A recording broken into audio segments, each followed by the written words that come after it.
¿Cómo van ustedes? ¿Bien o qué? General Tapia, ¿qué ha hecho? Ya, ha hecho su entrega el presidente de la República, saludado por varios de los congresistas que se dirigieron a la puerta a brindarle su saludo.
De la República de Colombia.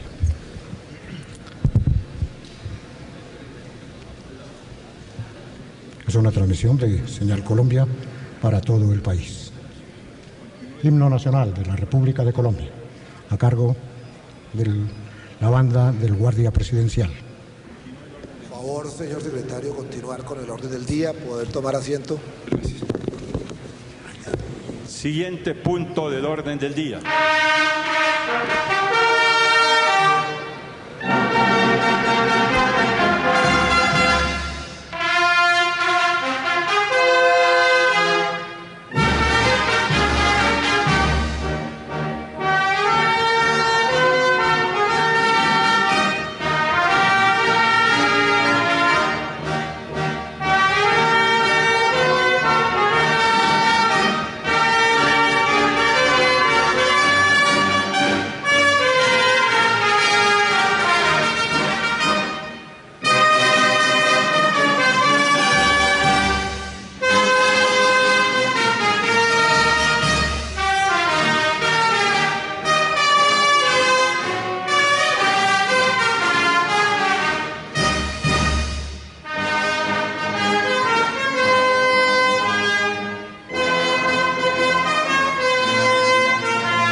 Desde el Capitolio Nacional, sede del Congreso de la República, se dirige al país el señor presidente de la Nación, Andrés Pastrana Arango, al iniciar la instalación legislativa años 2002-2006. Siguiente punto del orden del día. Palabras del señor presidente. Palabras. Instalación del periodo de sesiones ordinarias del Congreso por parte del señor presidente de la República, doctor Andrés Pastrana Arango.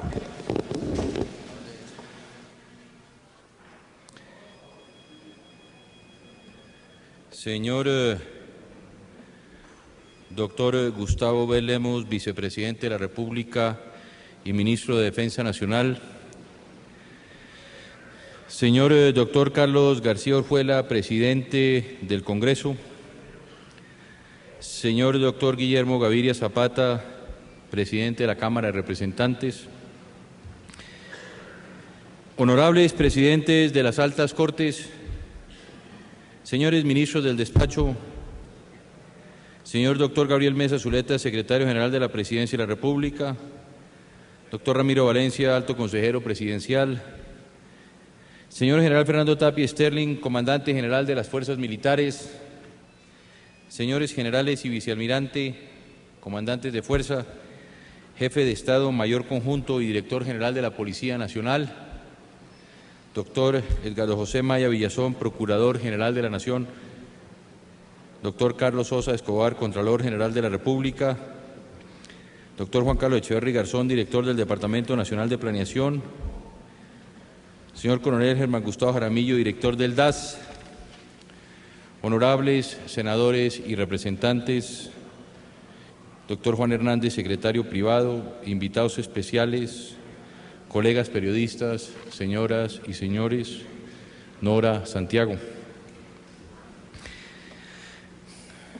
Señores congresistas, quiero iniciar estas palabras en la instalación del nuevo Congreso de la República con una invocación a Dios para que los guíe e ilumine en su tarea de trabajar durante los próximos 4 años por el bienestar y por el progreso de todos los colombianos, poniendo siempre a nuestra nación por encima de otro interés.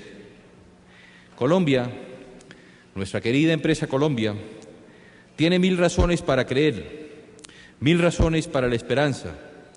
Nuestros hijos tienen múltiples motivos para tener fe en su futuro y nosotros tenemos el inmenso compromiso de hacer realidad el sueño de progreso y paz de esa inmensa mayoría de colombianos de bien. Al concluir mi gobierno, es imperioso preguntarse: ¿cómo aportamos en los 4 años pasados para avanzar hacia esta meta compartida por todos? ¿Cómo sentamos las bases de una nación viable, de un país posible que hoy mira con más entereza, más certeza y más claridad su propio futuro? Lo que lideramos durante estos 4 años fue una verdadera empresa en procura del bienestar común a la que llamamos Empresa Colombia.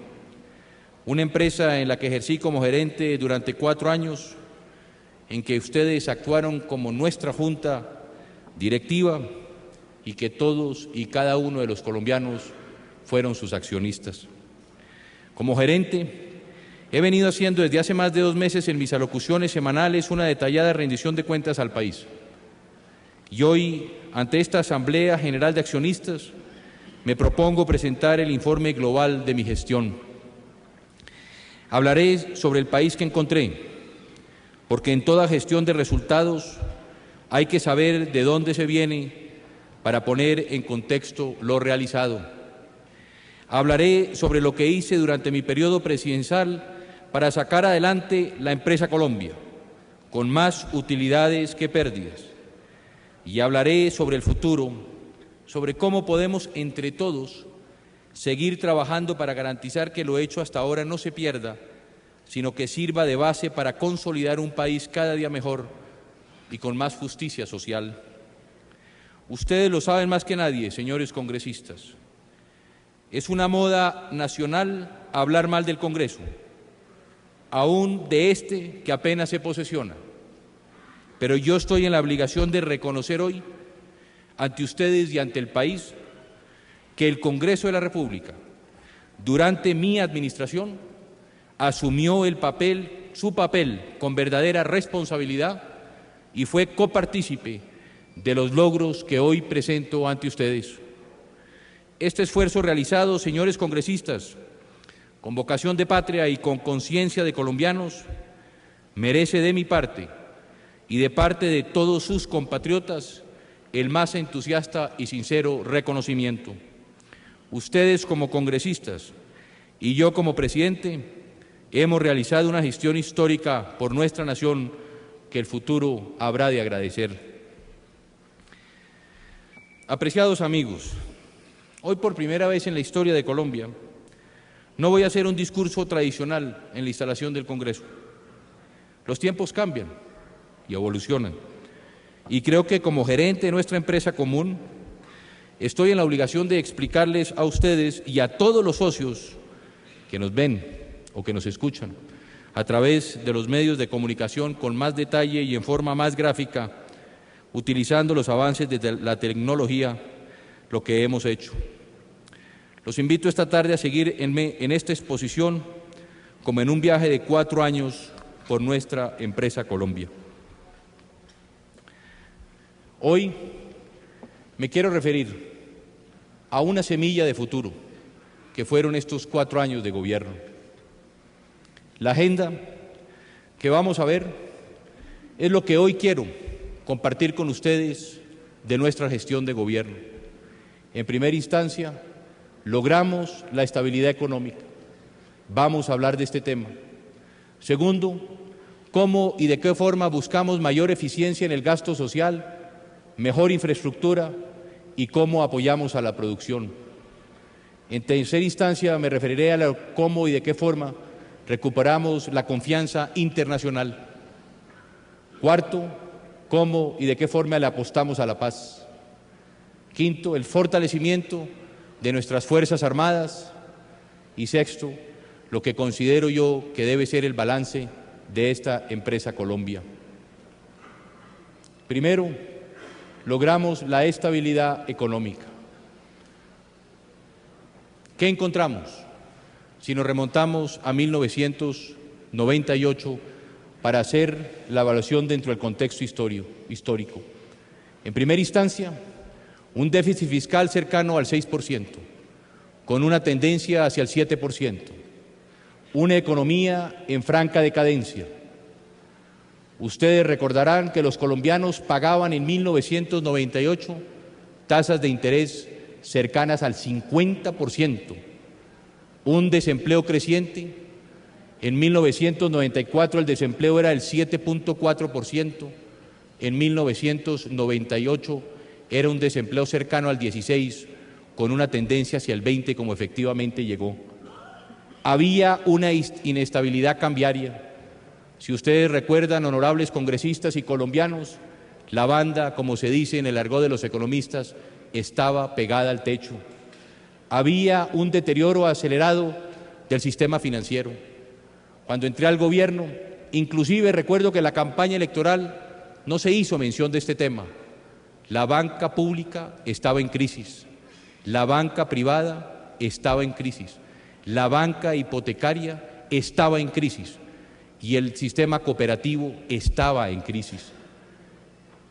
Entramos al gobierno en agosto del 98 y nos toca en primera instancia la crisis asiática, posteriormente la crisis rusa. Encontramos las relaciones internacionales en su peor momento y para rematar, en 25 de enero de 1999 tenemos el terremoto del eje cafetero. Lo primero a lo cual nos comprometimos fue cómo y de qué forma podíamos hacer un ajuste fiscal. Esa fue la base de nuestra política para restaurar la confianza, pero sobre todo para recuperar el crecimiento en nuestro país. Encontramos en 1999 un menos 5.4% de déficit, en el 2000 3.4, 3.1 y aspiramos nosotros a llegar al 2.5, al 2.8 al finalizar este gobierno. ¿Qué hemos hecho para poder disminuir nosotros el déficit fiscal. En primera instancia, con la colaboración de ustedes, con la participación del Congreso, logramos 2 reformas tributarias, la de 1999 y la de 2001. En segunda instancia, una drástica reducción en los gastos del gobierno, pero por sobre todo, un ajuste muy fuerte. Redujimos a la mitad los gastos de inversión. Tercero, nos comprometimos en la responsabilidad fiscal compartida con las entidades territoriales. Ahí también el Congreso de Colombia fue fundamental para lograr precisamente mecanismos que nos permitiera disminuir el déficit fiscal. Y por último, también con el Congreso, con ustedes, la reforma constitucional que racionalizó el sistema de transferencias territoriales para salud y educación, el Acto Legislativo 1 de 2001. Nos comprometimos adicionalmente en otro tema, que era cómo y de qué forma buscábamos en el frente externo y logramos una real devaluación del 30% que nos ha permitido exportar más y ser más competitivos. Si miramos en 1998, julio, en esto, si $1 compraba 100 unidades de un bien nacional, en agosto de 1998, hoy ese dólar compra 130 unidades.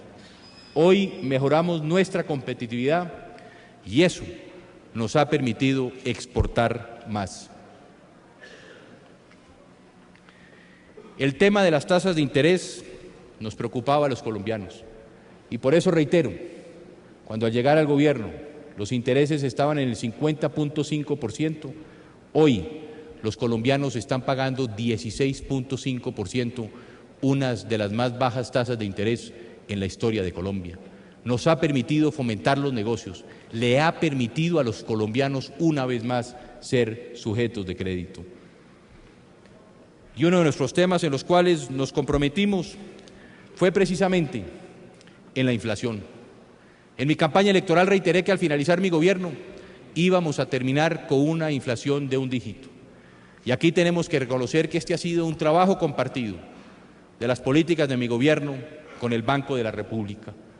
Cuando en agosto estábamos en una inflación cercana de 1998, cuando llego al gobierno, del 19%, hoy, al finalizar este año, la inflación esperamos que no pase del 6% y cumplimos de esta forma nuestro compromiso de campaña con todos los colombianos.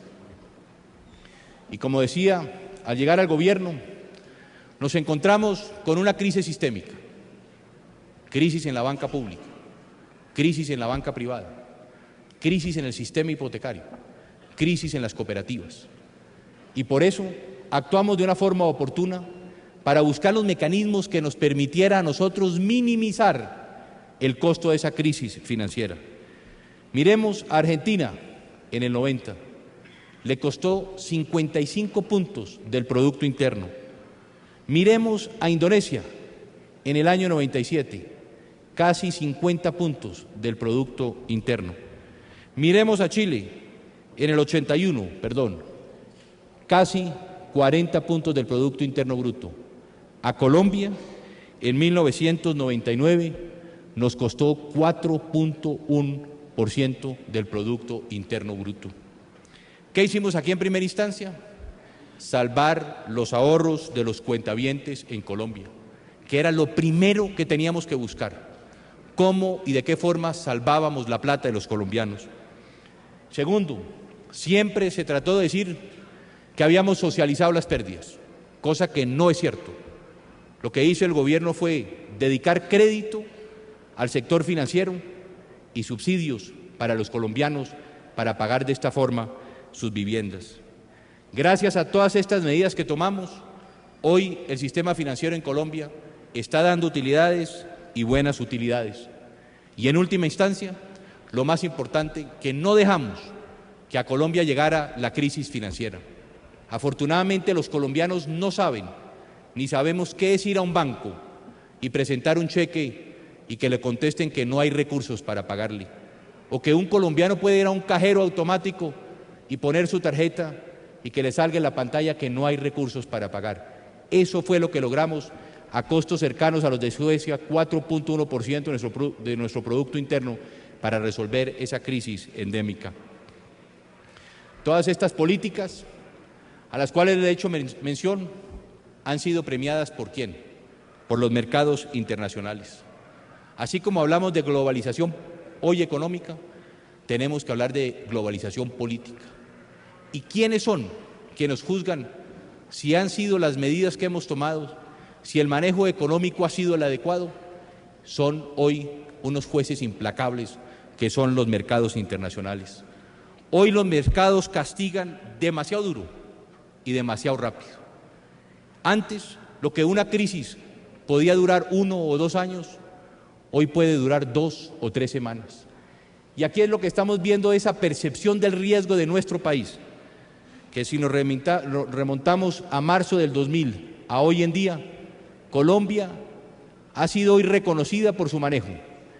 Mientras miremos los spreads o la percepción de riesgo que tienen hoy los mercados internacionales de Argentina o de Brasil, hoy quien juzga una buena política económica no son ni siquiera los consumidores internos, no es el propio país, sino son los mercados externos, que son los que miran cómo y de qué forma se está administrando un país y cuál es la seriedad en el manejo de la economía de ese país. En el otro tema al cual les hacía mención es el tema de la economía. La economía, a pesar de todas las dificultades, ha vuelto a crear empleo.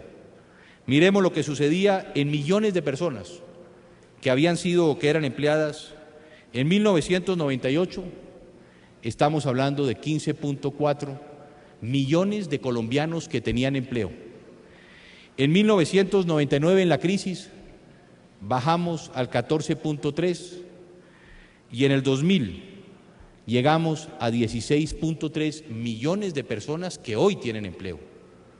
Y si hacemos un cuadro comparativo mensual, entre mayo del año 2001 a mayo del año 2002, vemos que hemos pasado de 15.8 millones de colombianos que tenían empleo a 16.3 millones de colombianos. ¿Qué ha significado? Que hemos generado empleo, hemos trabajado para generar empleo, pero esa crisis de 1999 lo que ha traído consigo es que más mujeres especialmente y más hombres hayan salido a buscar empleo y por lo tanto no hemos podido generar todo el empleo necesario para poder lograr bajar esta cifra de aumentar esta cifra, de 16.3 millones a lo que necesitamos nosotros para unas tasas de desempleo que sean manejables. Lo he dicho aquí, este es donde posiblemente hicimos más esfuerzo los colombianos, pero tenemos que decir que nosotros mismos hemos considerado que no nos fue bien. A pesar de haber generado casi más de 1 millón de empleos por año, no hemos podido todavía llegar a una tasa de desempleo que sea la que hoy el país pueda manejar. Y por eso ahí, señores congresistas, hay que seguir haciendo ese esfuerzo para que podamos lograr bajar las tasas de desempleo a los niveles que teníamos a mediados del 90.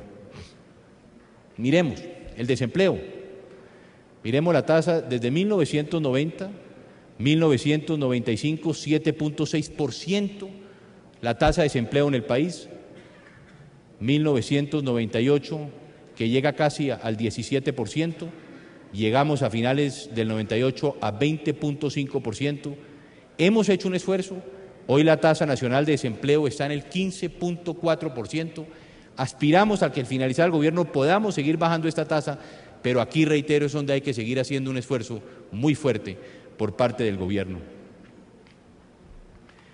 ¿Qué ha sucedido con todas estas medidas que tomamos en el tema económico? Que nos han permitido un crecimiento positivo. 0.6 en el 98, decrecimos en 1999 al 4.2, volvimos a crecer en el 2000 al 2.8, al 1.6 en el 2001, aspiramos la proyección del 2.0% de crecimiento este año. No es bueno, tampoco es bueno. Este país necesita crecer a tasas del 6%, a tasas constantes del 6% por lo menos durante los próximos 6 años si verdaderamente queremos bajar la tasa de desempleo. Pero si nos comparamos con nuestros vecinos, ha sido bueno el crecimiento del país. Estamos hablando que cuando América, el promedio ha sido de 0 crecimiento, hemos crecido casi al 3, casi triplicado lo que ha sido el crecimiento en la América Latina, casi duplicado en el 2001 lo que fue el crecimiento en América Latina. Este año se sigue esperando que América Latina crecerá 0 y Colombia crecerá a una tasa del 2%, entre el 1.5 y el 2%, lo que es bueno para nosotros comparado con los vecinos. Pero aquí también se tiene que seguir haciendo un esfuerzo para salir adelante. Hoy la devaluación y las exportaciones van de la mano, somos más competitivos. Las tasas de interés bajaron del 50% al 16%. La inflación terminará este año en el 6%. Recuperamos el sistema financiero, banca pública, banca privada, banca hipotecaria, sector cooperativo, están dando utilidades. Generamos credibilidad en los mercados financieros internacionales. Tenemos una tasa de generación anual de empleo cercanas al 1.000.000 en los últimos 2 años. Hay que seguir haciendo un esfuerzo.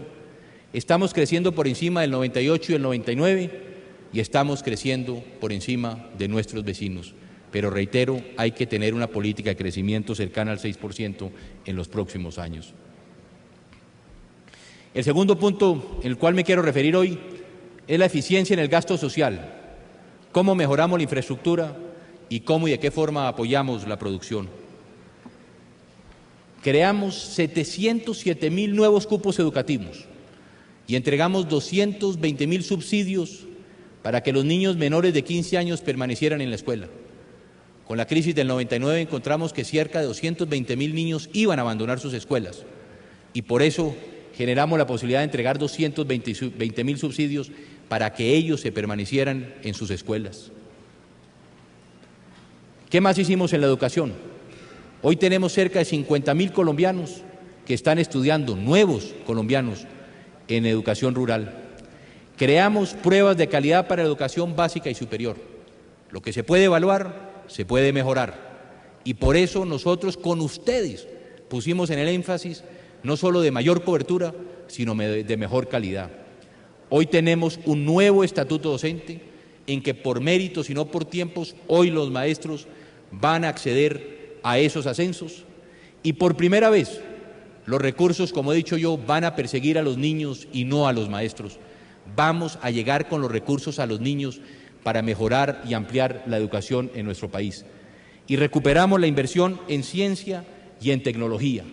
Ahí estamos destinando, para los próximos 10 años es nuestro propósito, que tengamos 10.000 colombianos que puedan tener doctorados. Solamente en este año vamos a comenzar a financiar cerca de 660 colombianos para que puedan tener sus doctorados y en los próximos 10 años podamos llegar a 2.000 colombianos con doctorados. Logramos en salud 3.3 millones más de colombianos que están afiliados al régimen subsidiado para un total de 11.8 millones para el 2002. Pasamos de cubrir, señores congresistas, el 55% de la población con necesidades básicas insatisfechas al 72% de los colombianos. Garantizamos la vacunación en menores de 5 años a través de nuestras campañas en cerca del 95% y un tema que ustedes conocen bien en sus departamentos, que era salvar la red pública hospitalaria a la cual le destinamos sumas importantes del presupuesto nacional. El otro tema, la descentralización. Recordarán ustedes que nuestro plan de desarrollo estaba concentrado en 3 pilares: descentralización, paz y exportaciones. Por eso trabajamos de una manera muy clara a ver cómo y de qué forma podíamos fortalecer la descentralización en Colombia. A veces a los colombianos se nos olvida que Colombia es uno de los países más descentralizados del mundo. Inclusive si nos comparamos con países federados, Colombia sigue siendo mucho más descentralizado que muchos de ellos. ¿Qué hicimos en este caso? En primera instancia, la reforma constitucional, en la cual ustedes participaron para dar estabilidad y crecimiento real de las transferencias con control a su efecto fiscal.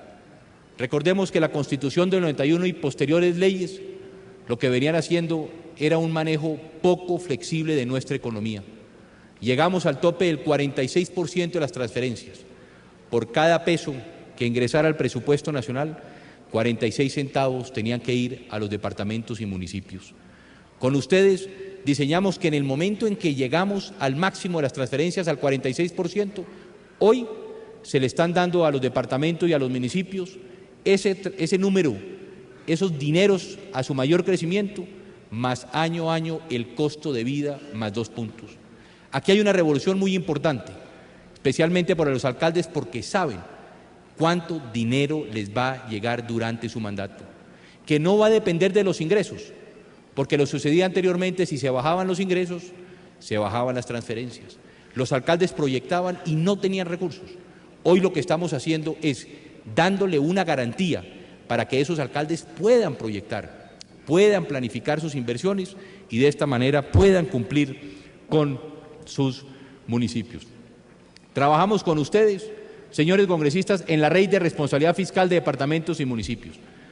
¿Cómo y de qué forma podíamos y cómo podían los alcaldes y los gobernadores controlar gastos y cómo y de qué forma podían mejorar sus ingresos?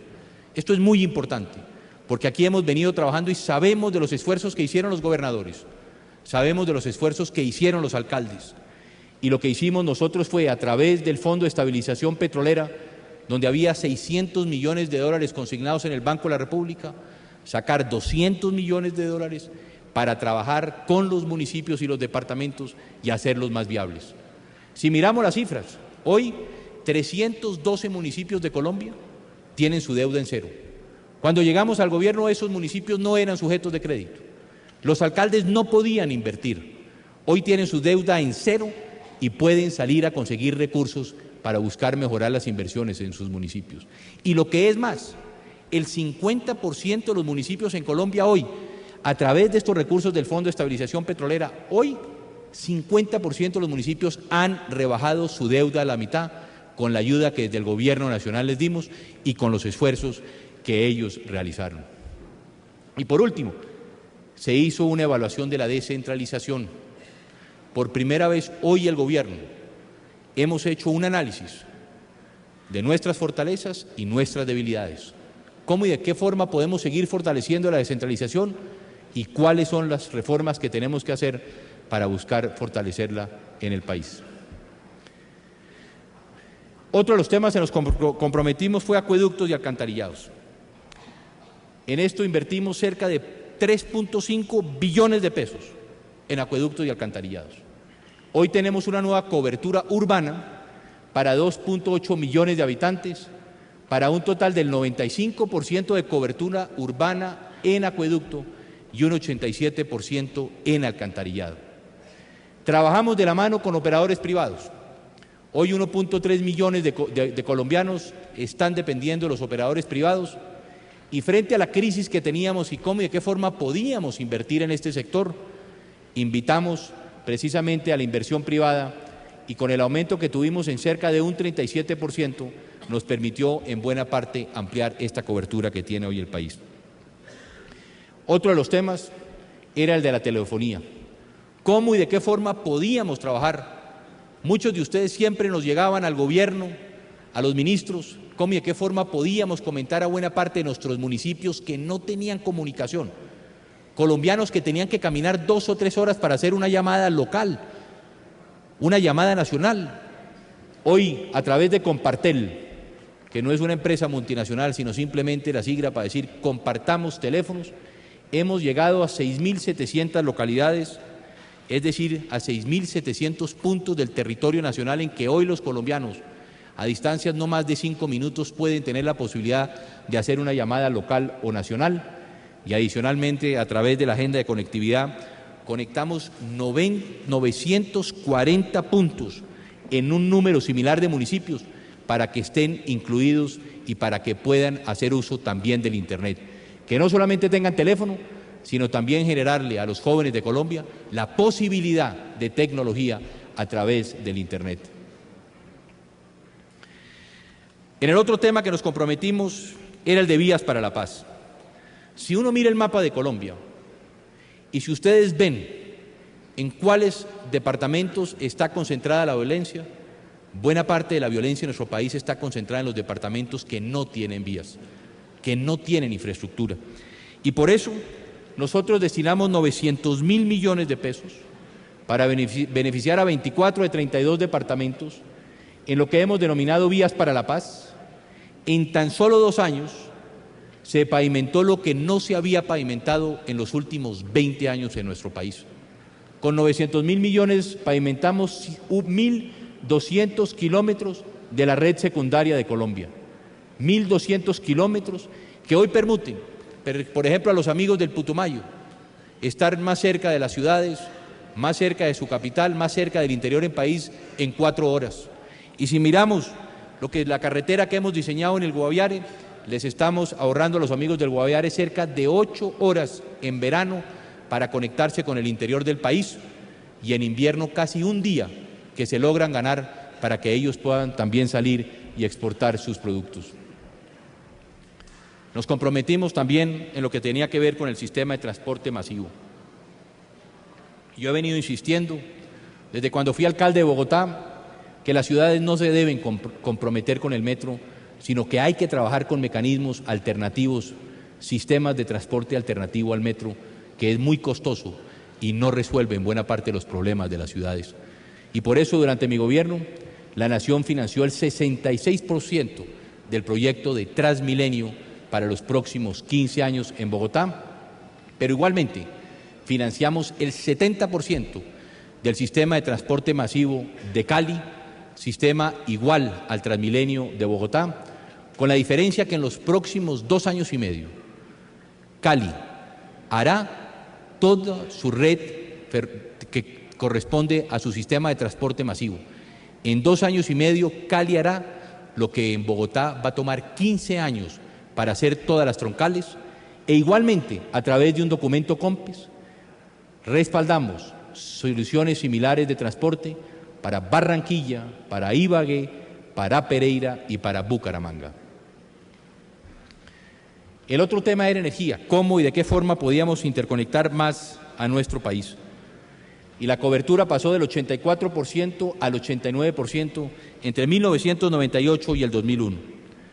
Gracias a esta nueva cobertura, hoy hay 4.1 millones de colombianos que tienen luz las 24 horas del día. Pero lo más importante, de esos 4.1 millones de colombianos, 9 de cada 10 colombianos que hoy tienen luz 24 horas al día son de estrato 1, 2 y 3.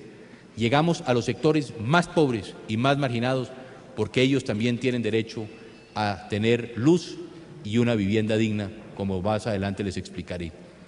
Y por último, el tema de la exploración petrolera. De la mano con ustedes, con el Congreso, volvimos a Colombia más competitiva. Entre 1997 y 1999 se firmaron tan solo 32 contratos de exploración. Ustedes, congresistas, saben que Colombia podía estar corriendo la dificultad de ser de nuevo un país importador de petróleo en el 2006. Y por eso era la importancia de sacar adelante con ustedes la nueva ley de regalías para ser más competitivos y traer más inversión extranjera. Aquí está el resultado. Entre el 2000 y el 2001 se firmaron 60 contratos de exploración. Y con esta ley, con esta nueva ley de regalías, Colombia va a borrar, estoy seguro, el fantasma de volver a ser países importadores de petróleo. Igualmente, trabajamos en el tema de la vivienda. Como les decía, cuando llegué al gobierno, encontré que cerca de 800.000 colombianos iban a perder su vivienda, iban a perder la vivienda.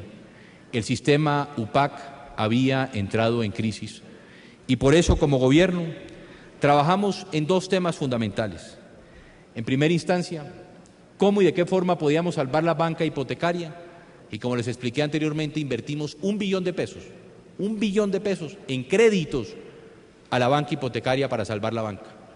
Pero igualmente destinamos $2 billones para poder salvar la vivienda de los colombianos. Hoy podemos decirlo, porque recorremos el país y en muchas ocasiones nos encontramos con colombianos que nos dicen: presidente, yo iba a perder mi casa, con los subsidios que ustedes nos dieron, no solamente bajamos las cuotas, sino en ocasiones nos devolvieron recursos de cuotas inclusive que ellos habían pagado de su PAC.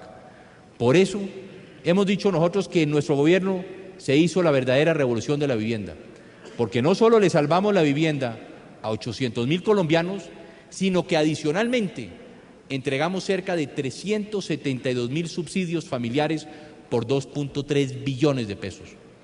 En mi campaña yo me comprometí con el país que íbamos a construir cerca de 242.000 familias, de viviendas para familias de los más escasos recursos, que eran 242.000 subsidios que íbamos a entregar a los sectores más pobres y más marginados. Muchos no creyeron. No solamente cumplimos nuestra meta, sino que si sumamos lo que hicimos con el INURBE, con las cajas de compensación familiar, con las cajas de vivienda, y si sumamos la inversión que hicimos a través del FOREC en el eje cafetero, hoy hay 372.000 nuevas familias de colombianos que tienen una vivienda.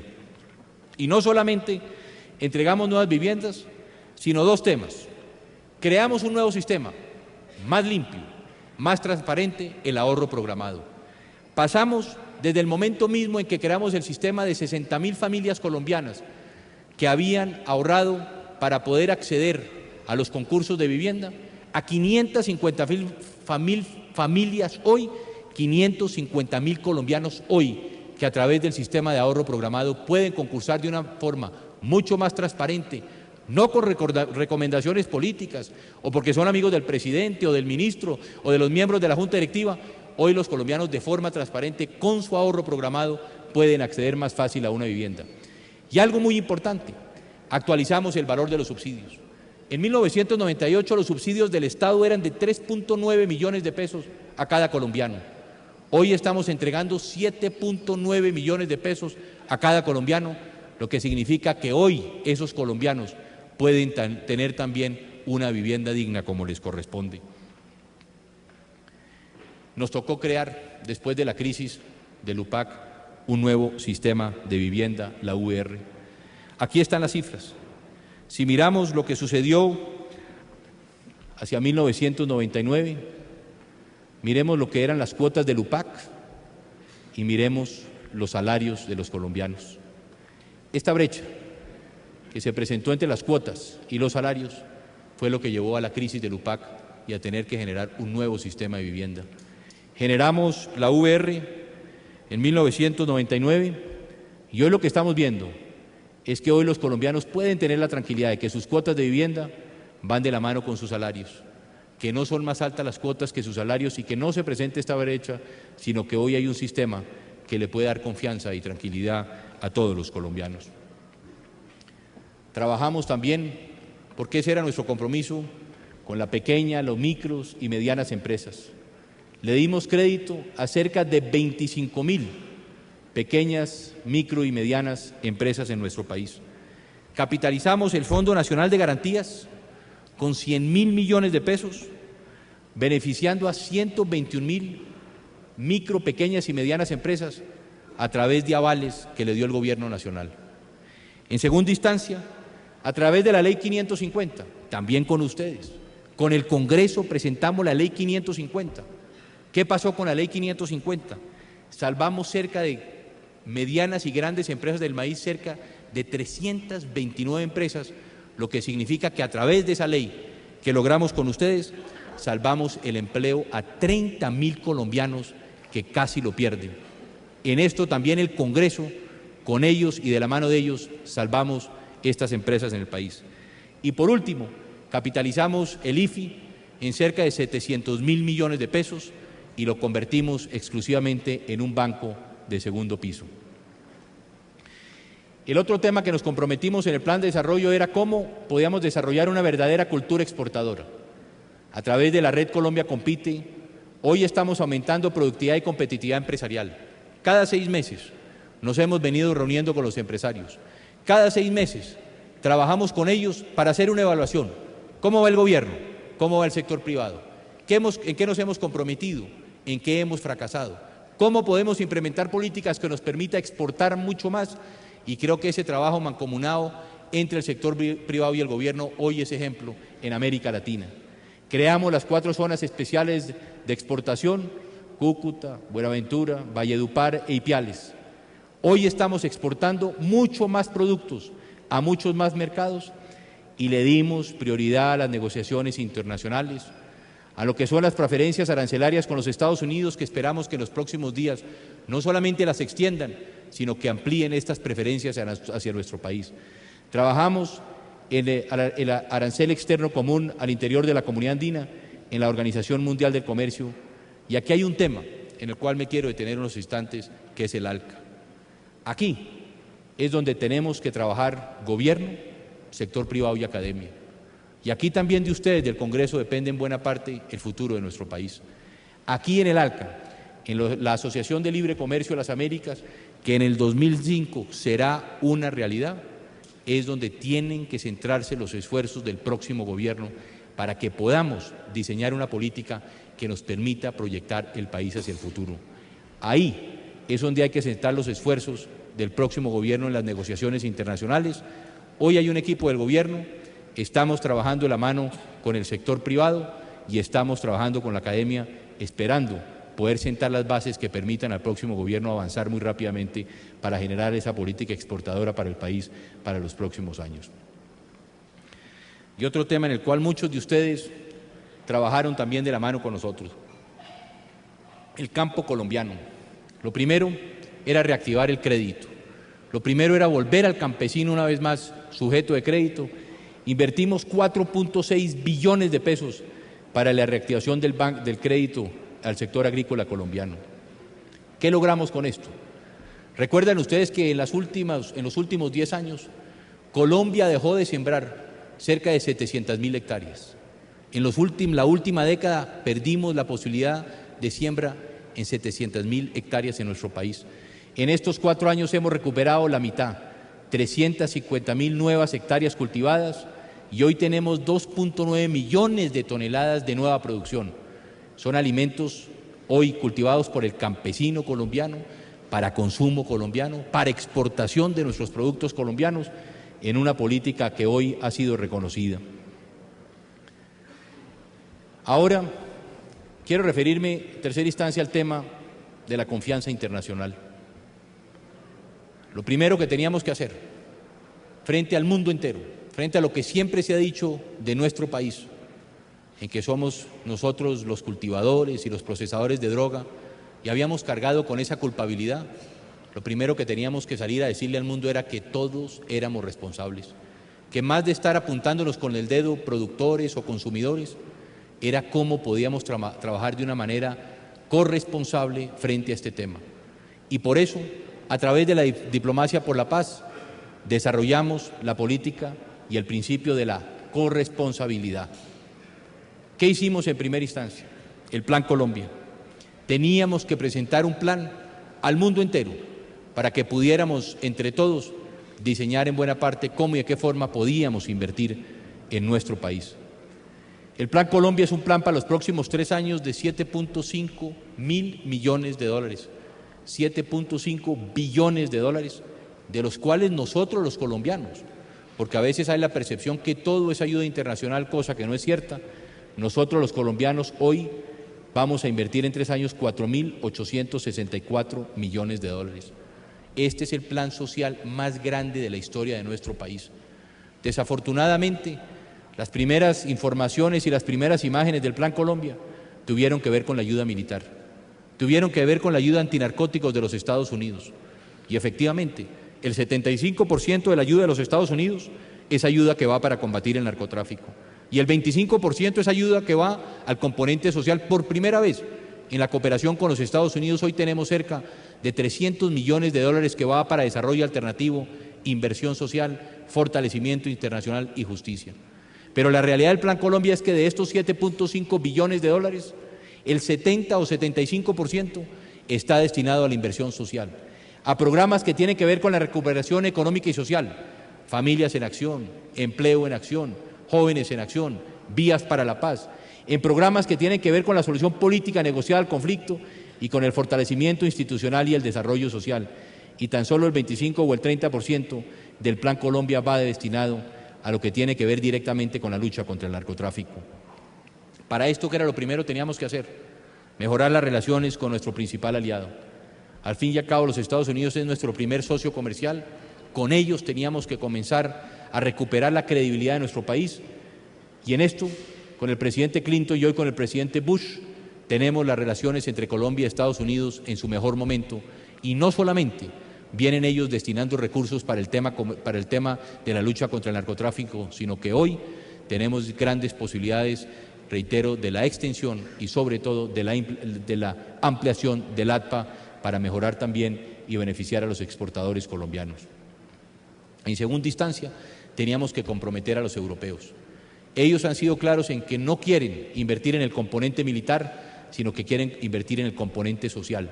Y por eso hoy aseguramos la colaboración de Europa.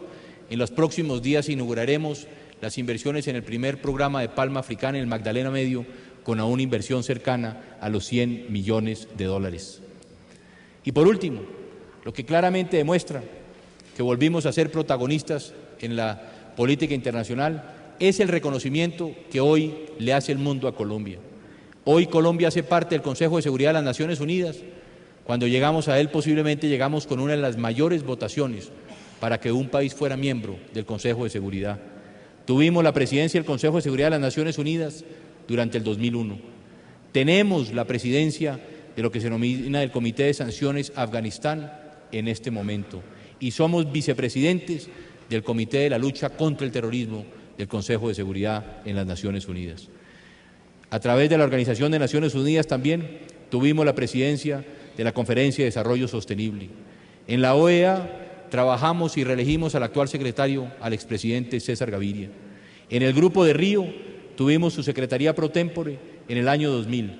En la Comunidad Andina tuvimos la presidencia del año 98 al 99 y la tenemos del 2002 al 2003, y hoy ha sido elegido como secretario de la Comunidad Andina el canciller Fernández de Soto. Y por último, ejercimos la presidencia de la Asociación de Estados del Caribe en el año 2001. Reitero, todos estos reconocimiento a un país que vuelve a ser parte y que tiene respeto ante la comunidad de naciones. El otro tema, el tema de la paz. El gobierno se la jugó toda por la paz y nos la jugamos todos los colombianos. Desafortunadamente, no logramos lo que todos hubiéramos querido aspirar, que era llegar a la firma de un acuerdo, a una solución política negociada. La paz, como siempre lo reiteramos, fue mucho más que la mesa de negociación. En el país sigue existiendo la percepción de que la paz solamente fue San Vicente del Caguán. Y por eso aquí quiero compartir con ustedes lo que fue esa estrategia integral para la paz.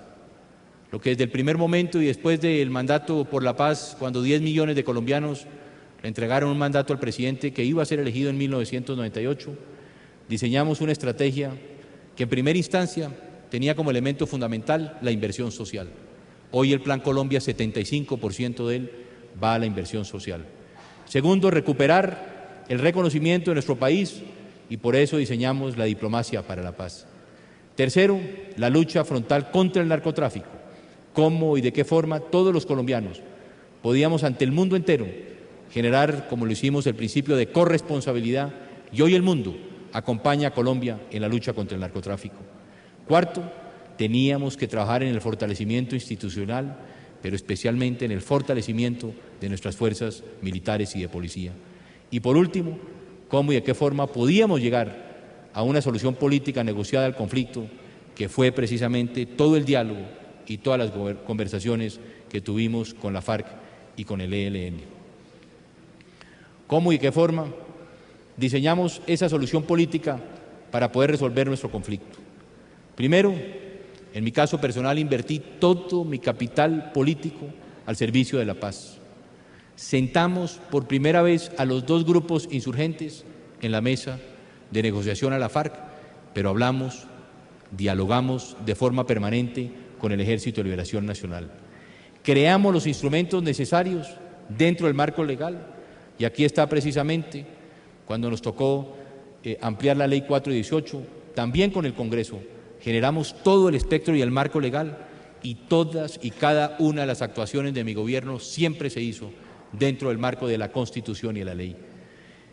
Tuvimos y negociamos una agenda con 12 temas fundamentales en las cuales nos pusimos de acuerdo los colombianos.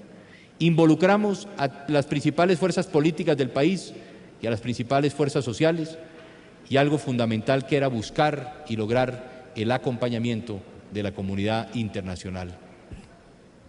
Pero la guerrilla no estuvo a la altura de la historia. La guerrilla optó ellos mismos por otro camino: destrucción de la infraestructura energética, secuestro de los aviones, bicicletas bombas, atentados contra la población civil, destrucción de la infraestructura vial, ataque inclusive a las ambulancias, violando de esta forma el derecho internacional humanitario y los derechos humanos. Pero a veces la pregunta que nos hacemos los colombianos y tenemos que hacernos es: ¿qué obtuvimos de los procesos de paz? No todo fue malo para el país. Yo creo que se sentaron unas bases muy importantes que las quiero compartir con ustedes. En primera instancia, logramos ganar la batalla más importante que no habíamos logrado en los últimos 40 años, la batalla política. A las FARC las derrotamos nacional e internacionalmente. Hoy la FARC en la última encuesta de Gallup no tiene más del 1% de respaldo popular. Y hoy la FARC están incluidas en la lista de terroristas de los Estados Unidos y en la lista de terroristas de la Unión Europea. Esa era la batalla más importante de ganar y logramos ganar esa batalla política. Segundo, hoy los colombianos tenemos legitimidad ante el mundo y la tenemos al interior de nuestro país. La FARC había diseñado toda una estrategia diplomática a lo largo y ancho del mundo, y en muchas ocasiones ellos eran los que llevaban la vocería. Hoy es el gobierno colombiano y somos los colombianos de bien los que llevamos la vocería ante el mundo. Se llegó a una agenda en la cual, como lo ha dicho el señor presidente de la ANDI, el doctor Luis Carlos Villegas, y yo coincido con él, esta agenda por la paz debería ser, con todo respeto, el plan de desarrollo de nuestro país. Por primera vez en la historia, los colombianos nos pusimos de acuerdo en cuáles son los temas fundamentales del país. En la Agenda Común por Colombia para el Cambio, ¿quiénes se hicieron presentes? El gobierno, la guerrilla, el Congreso, los partidos políticos, las ONGs, los sindicatos, los medios de comunicación, los empresarios. ¿Cuándo el país entero se había puesto de acuerdo en cuáles son los temas en los cuales tenemos que trabajar los colombianos? Y bien o mal, hoy hay 12 temas. Hoy hay una agenda en la cual todos nos pusimos de acuerdo, que si la guerrilla no está de acuerdo de participar en ella, esa es su decisión, pero en la cual todos los colombianos sí podemos ponernos a trabajar, y ese es el gran resultado de esta agenda hoy, con todos los temas en cuales el país ha querido darle su prioridad. Cuarto, hoy la paz es un asunto de todos los colombianos. Cuando yo entré al gobierno me recuerdo que en muchas ocasiones y en muchas reuniones uno hablaba que habían atacado el Putumayo y preguntaban: ¿el Putuqué? ¿Dónde queda? ¿Eso es Colombia? ¿O el Guaviare? ¿O el Bichada? Y los colombianos no éramos conscientes en que todos nosotros teníamos que aportar. Hoy, para bien o para mal, todos los colombianos, desde el taxista hasta el presidente de la República, sabemos que la paz es un asunto de todos. Hoy la paz de Colombia está en la agenda del resto del mundo.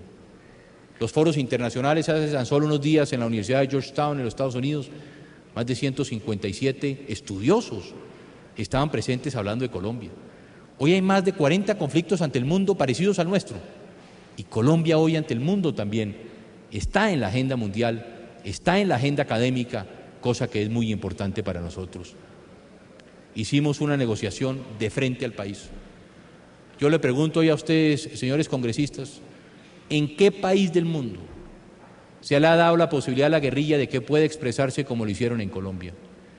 Aquí en Colombia se hicieron 38 audiencias públicas, con televisión en directo durante todas las audiencias, en que la guerrilla pudo expresar libremente qué pensaban y que los colombianos pudieron conocer también qué pensaba la guerrilla. 30.000 colombianos participaron. Yo pongo esto como un ejemplo en el mundo de apertura democrática, donde se le ha dado esa oportunidad a los medios de comunicación para que ellos puedan expresarse, para que todos los colombianos pudieran expresarse, como fueron las audiencias en San Vicente del Caguán. Trabajamos en la liberación de más de 450 colombianos y hoy el punto de partida es distinto. Ojalá el presidente Uribe tenga la oportunidad de reiniciar un proceso de negociación. Sigo creyendo. Hay la frustración de que no llegamos a firmar un acuerdo de paz, pero tenemos la tranquilidad de que hoy el punto de partida, si es para el próximo gobierno o para el gobierno que quiera comenzar un proceso, es totalmente distinto a que encontré en 1998. Los procesos, tanto con el ELN como con las FARC, ¿qué nos han dejado? Ganamos en lo político, ganamos en lo internacional, ganamos en lo militar. Hoy tenemos unas Fuerzas Armadas más fortalecidas, más comprometidas y ganamos en legitimidad. ¿Fallamos? Esa es la pregunta que tenemos que contestarnos. Para hacer la paz se necesitan dos partes. Una no se comprometió, no fue el gobierno, fue la guerrilla. Y tenemos que entender que el problema, que este conflicto interno, no son 3 años del proceso de paz, sino 40 años de conflicto interno que estamos viviendo los colombianos. En este cuadro yo digo que ojalá las FARC entiendan el anacronismo de su discurso. Y yo creo que ustedes estarían de acuerdo conmigo si les digo cuáles son los 5 temas hoy de la agenda internacional. ¿En qué el mundo hoy nos une? En primera instancia, creo que ustedes coinciden conmigo en la lucha contra el terrorismo. Hoy el mundo entero trabaja unido, mancomunado, para acabar con el terrorismo. Ese es uno de los puntos fundamentales, el prioritario y el principal en la agenda internacional. ¿Y qué hace la FARC todos los días? Actos terroristas contra el mundo entero. El segundo punto en que estamos unificados, la lucha contra el narcotráfico. Hoy el mundo se une para acabar con el narcotráfico, que en buena parte es el gran financiador del terrorismo a través del narcoterrorismo. ¿Qué hace las FARC? Cada día dar más muestras de su vinculación con el narcotráfico en contra de la agenda del mundo. En el tema de los derechos humanos, este sí es un tema en el cual se trabaja en todos los foros internacionales. Y diariamente la FARC secuestra, la FARC ataca a las poblaciones, la FARC pone bombas, ataca con cilindros, violando todos los días las normas del derecho internacional humanitario y las normas referentes a los derechos humanos. En el tema del medio ambiente, en ese vínculo con precisamente el narcotráfico, todos los días se contaminan nuestros ríos, se talan más árboles, y ahí también la FARC diariamente va en contra de la agenda internacional. Y por último, si algo hoy en los foros internacionales los países nos hemos unificado, es en el fortalecimiento y promoción de la democracia. ¿Y qué hace la FARC todos los días? Atacar a nuestros alcaldes, atacar a nuestros gobernadores, atacar a la población civil, atacar a nuestras instituciones democráticas también, como un claro ejemplo de cómo y de qué forma va en contravía de lo que el mundo está pensando. Muy rápidamente quiero referirme al fortalecimiento de nuestras fuerzas militares, lo hice esta mañana. Trabajamos en la paz, pero al mismo tiempo modernizamos las Fuerzas Armadas de Colombia, aumentamos su número, tienen mayor capacidad de movilidad y hemos trabajado con ellas en el respeto y promoción de los derechos humanos. Pasamos de 22.000 soldados profesionales que teníamos en 1998 a 55.000 soldados profesionales, pero soldados que hoy tienen, con la ayuda de ustedes también del Congreso, garantías laborales, hoy tienen derecho a una pensión, a servicios de salud, hoy tienen derecho a un salario digno, y esto lo hicimos en buena parte con ustedes en la reforma y la reorganización de nuestras fuerzas militares. Hemos diseñado el Plan Fortaleza para que en los próximos tres años anualmente entren 10.000 nuevos soldados profesionales, para que podamos llegar a una cifra cercana en los próximos 3 años a cerca de 90.000 soldados profesionales. Pasamos de 4 helicópteros artillados que teníamos en 1998, 4 Black Hawk artillados, a 16 helicópteros de combate y de 76 helicópteros de transporte a 175. Esto es movilidad. Lo que posiblemente un soldado antes se demoraba 5 horas caminando, evitando las minas quiebrapatas, las emboscadas, hoy pueden ser 5 minutos.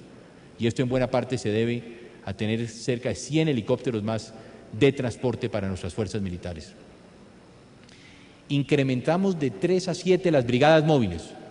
Muchas de ellas ya están en su territorio y por primera vez hay un compromiso de la Infantería Marina. Hoy hay 12.000 infantes de Marina que en 1998 no estaban comprometidos en el conflicto interno del país y pasamos de 1 a 25 brigadas de Marina, fortaleciendo una institución que hoy ha comenzado a dar excelentes resultados en la lucha contra el narcotráfico, en la lucha contra la insurgencia y en la lucha contra las autodefensas. Aumentamos el respeto por los derechos humanos. Las quejas que se recibían en 1995 sobre violaciones de derechos humanos de las fuerzas militares eran cerca de 1.000. Hoy eran cerca de 3.000. Hoy no son más de 500, un poco más en 2001, de quejas sobre violación de los derechos humanos al interior de las fuerzas, en un esfuerzo que ha hecho el señor vicepresidente y que ha hecho la cúpula militar. Seguridad, justicia, aumentamos en 35% la capacidad de las cárceles y el hacinamiento pasó del 34% al 12%. Esta es la cárcel que inauguraremos la próxima semana en Cómbita, Boyacá, que es el modelo de cárcel que hemos implementado en todas las ciudades de Colombia. Es la misma cárcel, el mismo diseño, el mismo valor, lo que ha permitido no solamente tener unas cárceles más dignas, sino también poder tener la posibilidad de control a través del intercambio, inclusive de guardianes de las cárceles que ya las conocen y que por lo tanto puede haber mayor movilidad y se va a prestar a menos corrupción. Y por último, desarrollamos modelos carcelarios que garanticen seguridad, calidad y dignidad. Otro de los temas en que nos comprometimos fue el de la lucha contra la corrupción. Y simplemente aquí quiero hacer mención a lo que encontré y a lo que hoy está el país. La percepción internacional de transparencia que existía en Colombia era, en 1998, 28 era 28.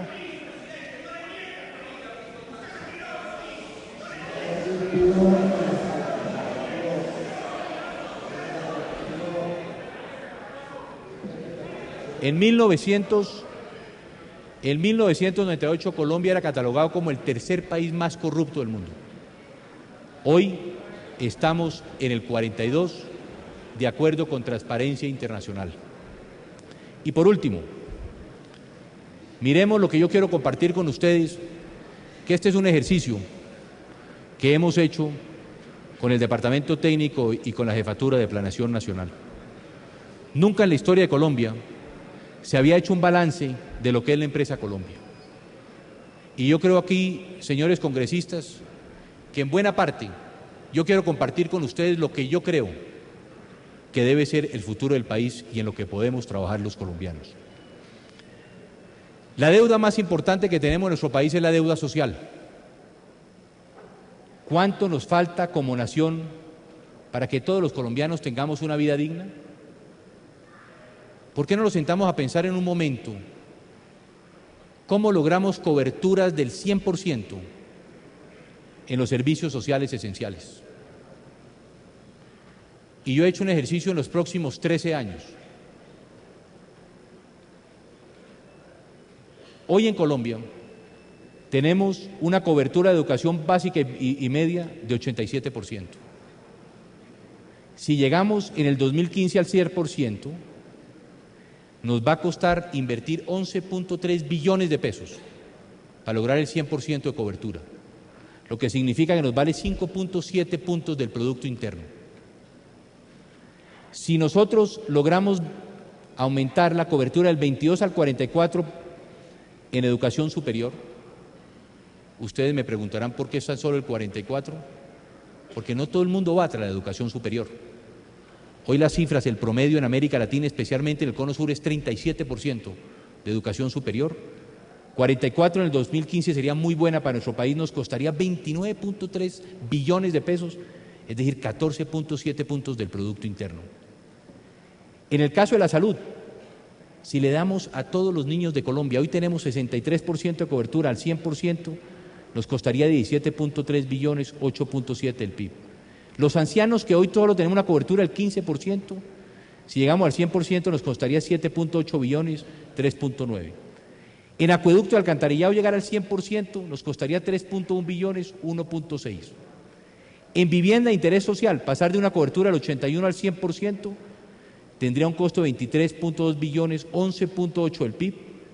Llegar con energía a las zonas interconectadas y no interconectadas, 87% de cobertura al 100%, estamos hablando que nos costaría 4.8 billones de pesos, 2.3, y llegar a una cobertura del 100%, hoy tenemos 59 en teléfonos, nos costaría 7.8 billones, 3.9.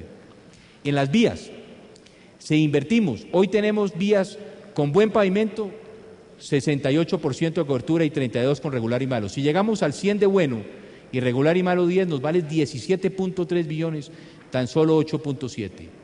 El afirmado, en nuestras vías tenemos hoy 45% de buen afirmado y regular y malo 55%.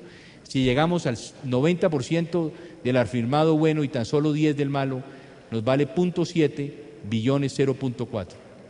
Si mantenemos la dignificación de las cárceles como estamos haciendo, lo vale 0.3, 0.2 del PIB.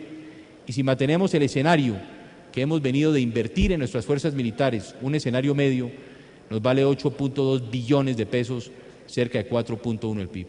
Es decir, estamos hablando de 135 billones de pesos que nos costarían en los próximos 13 años llegar a este tipo de coberturas, nos valdrían 67 puntos del PIB lograr que los colombianos en buena parte tuvieran coberturas del 100%.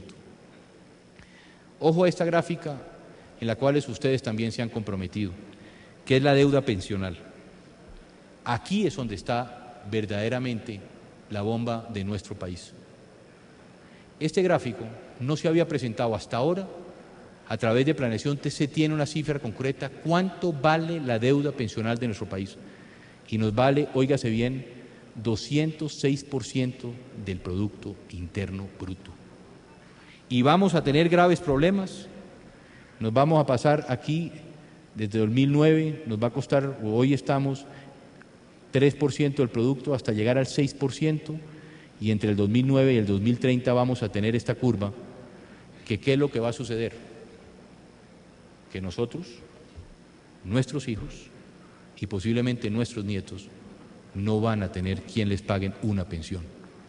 Aquí es donde verdaderamente está el problema de nuestro país. Y por eso a mí me alegra que el Congreso haya aprobado en primer debate la reforma pensional, porque si regresamos a la gráfica anterior y vemos que si hoy, aumentando el gasto militar que le estamos haciendo al país, nos valdría en los próximos 15 años o 13 años 4 puntos del PIB fortalecer nuestras fuerzas militares, nos está costando 206 puntos del PIB el problema de nuestra deuda pensional. La tercera deuda que tenemos, social, pensional, la deuda pública financiera, estamos hablando de 47 puntos del PIB que nos vale la deuda hoy pública financiera. Entonces, ¿cuál es la verdadera deuda? Deuda social, 68 puntos del PIB, la deuda pensional 206 para 274, una deuda pública financiera el 48 para un total de 322. Esos son nuestros pasivos. A veces vemos esto con desesperanza o con negativismo. Miremos ahora qué son los activos que tenemos y si podemos nosotros pagar esta deuda. Si no pagamos la deuda social, habrá más pobreza en este país. Si no pagamos la deuda pensional, habrá más pobreza entre los más viejos porque no van a tener quien les pague sus pensiones. Y si la deuda pública financiera no se paga, la pobreza será para todo el país. Miremos entonces con qué activos es los que contamos. Primera instancia, nuestra gente, el talento humano. Sentémonos a pensar que tenemos la gente más trabajadora, con mayor ingenio. Se ha calculado que el talento humano en nuestro país en este momento puede estar cerca de 260 puntos del PIB, el talento de los colombianos. Nuestros recursos naturales, que a veces no pensamos, nuestros recursos no solamente son petróleo y nuestros recursos también son oro o carbón. Colombia es el segundo país con mayor biodiversidad en el mundo. El 12% de la biodiversidad del mundo está en Colombia, nuestros bosques, nuestros ríos. Si miramos nosotros también el espectro electromagnético, la órbita geoestacionaria, todos esos son recursos muy importantes con los cuales contamos nuestro país. De acuerdo con planeación, las reservas minerales de Colombia valen o equivalen el 40% del Producto Interno, pero volvamos a sentarnos a pensar cuánto vale nuestra biodiversidad y por eso hay que protegerla. Si mañana los investigadores del genoma descubren en una rana en el Chocó o en el Amazonas que ahí está la cura del cáncer, ¿cuánto vale? O en las investigaciones que puedan hacer en distintas plantas, ¿cuánto vale para el país? ¿Cuánto podemos ponerle a esa biodiversidad como costo del Producto Interno o como valor del producto?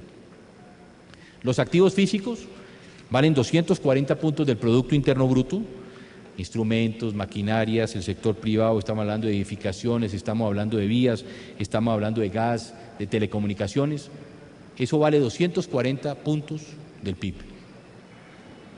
¿Y las instituciones? ¿Cómo hacemos para cuantificar qué valen nuestras instituciones? Si nosotros nos comparamos con América Latina y con el resto del mundo, aquí hay unas instituciones muy fuertes y muy sólidas.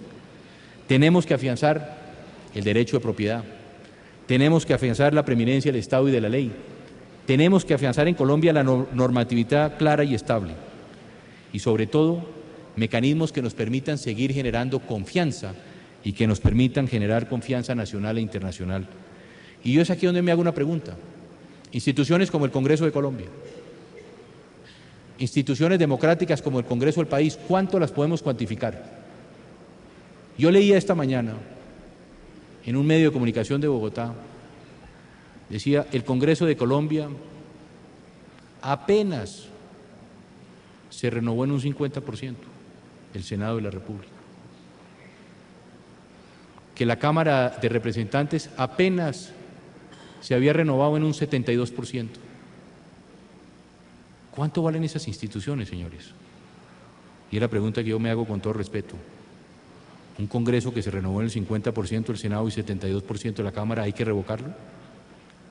Cuando el país ya votó, el país... ¿Qué institución? ¿Qué institución de Colombia se ha renovado en 4 años el 50%? ¿Qué institución se ha renovado el 72%? Esa es la pregunta que nos tenemos que hacer porque ahí está la confianza nacional e internacional de nuestras instituciones. Y ahora veamos el balance, lo que vimos. El talento humano son 260 puntos del PIB. Las reservas minerales, 40. Pónganle lo que ustedes quieran al tema de la biodiversidad, cuantifiquémoslo. Los activos físicos, 240. Ahí hay 540 puntos del PIB. ¿Cuánto valen nuestras instituciones? Pónganle lo que quieran. Las verdaderas deudas de que hablaba yo, la social, la pensional, la financiera, son 322.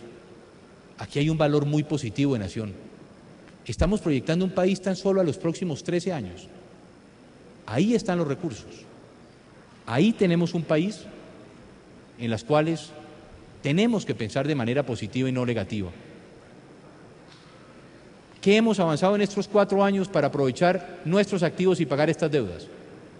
Legitimizamos nuestras instituciones, estabilizamos la economía, reorganizamos la educación y la salud, mejoramos la cobertura y la calidad en servicios públicos, salvamos el sistema de vivienda y el ahorro de los colombianos, hicimos más atractivo y sostenible la exploración de los recursos naturales, recuperamos la confianza internacional, modernizamos nuestras Fuerzas Armadas y derrotamos políticamente a la guerrilla. Estos resultados se obtuvieron gracias al esfuerzo de todos y cada uno de los colombianos. Sembramos en estos 4 años una semilla de futuro. Por eso, señores congresistas, colombianas y colombianos, cuando miro hacia atrás, a pocos días de entregar mi mandato, veo más luces que sombras y me siento satisfecho al deber cumplido. A todo mi equipo de gobierno, a los hombres y mujeres de nuestras fuerzas militares y de policía, a ustedes, miembros del Congreso de la República y en general a todas las colombianas y colombianos que de una u otra forma, con su confianza, con su trabajo, con su actitud positiva, contribuyeron a forjar esta tarea de transformación nacional, quiero expresarles mi máxima gratitud por su acompañamiento y por su apoyo. Al doctor Álvaro Uribe Vélez le manifiesto mis votos y mejores deseos por su éxito al frente de nuestra nación. Sus triunfos y aciertos, así como sus fracasos y derrotas, nos pertenecen a todos. No lo dejemos solo. Yo sé que quedan muchas cosas para hacer en un país que, como el nuestro, adolece de tantos problemas acumulados por años y décadas. Pero nadie podrá decir que no hicimos lo que pudimos con lo que teníamos, que no avanzamos hacia la meta deseada y que no dejamos sentadas con responsabilidad las bases para seguir construyendo el edificio de una Colombia próspera, en paz y con justicia social. Señores congresistas, al tiempo que declaro oficialmente instaladas las sesiones ordinarias del Congreso de la República para el periodo constitucional 2002-2006, quiero desearles los mayores éxitos en esta tarea de patria. Hemos trabajado por nuestros niños, hemos trabajado cada día y cada hora de estos 4 años para que vuelva a ellos la sonrisa, la esperanza y el inmenso orgullo de ser colombianos. Así hemos sembrado una semilla de futuro.